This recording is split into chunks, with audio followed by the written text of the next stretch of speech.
I want to begin with a question. The question is this: is it possible for two members of the same sex to love each other? You know, I believe our youth today are being lied to.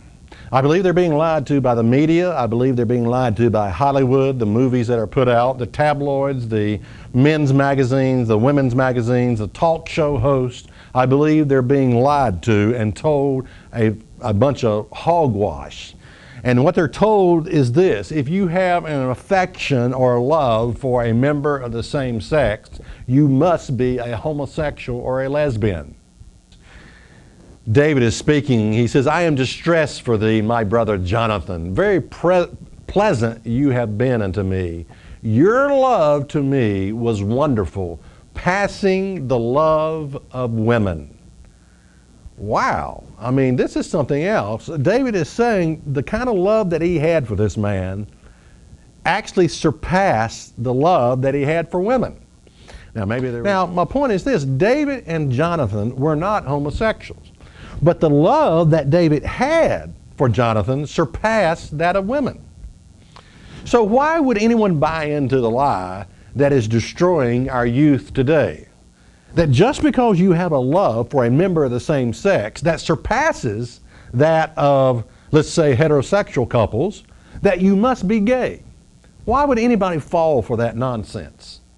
So let's ask this question: what makes homosexuality wrong? If it's not the love that two men or two women can have for one another, if that's not wrong, well then what makes it wrong? Well, let's go to your Bible and find out what's really in your Bible. In Leviticus 18 and verse 22, Leviticus 18 and verse 22 says, "You shall not lie with mankind as with womankind. It is an abomination." You shall not lie with mankind as you do with womankind. It is an abomination. It is the act of sexual intercourse that makes it wrong. It's not the love. It is two people of the same sex trying to engage in sexual intercourse that makes it wrong. Now, one time I heard a survey. It was a survey of elderly people, elderly couples, married couples, who had stopped having sex because of their age.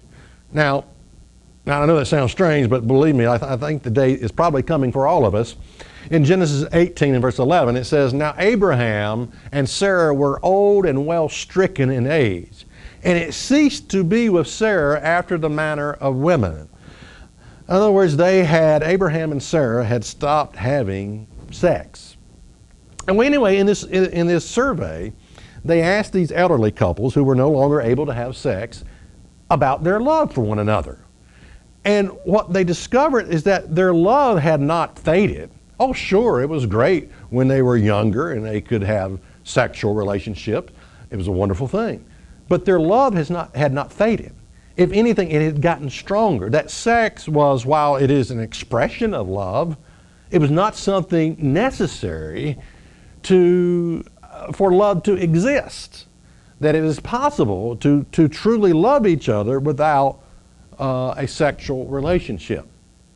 And this is what you need to understand when it comes to people of the same sex. Yes, it's possible for two men or two women to truly love each other.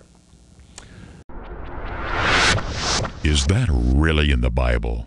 What you think is in the Bible is not.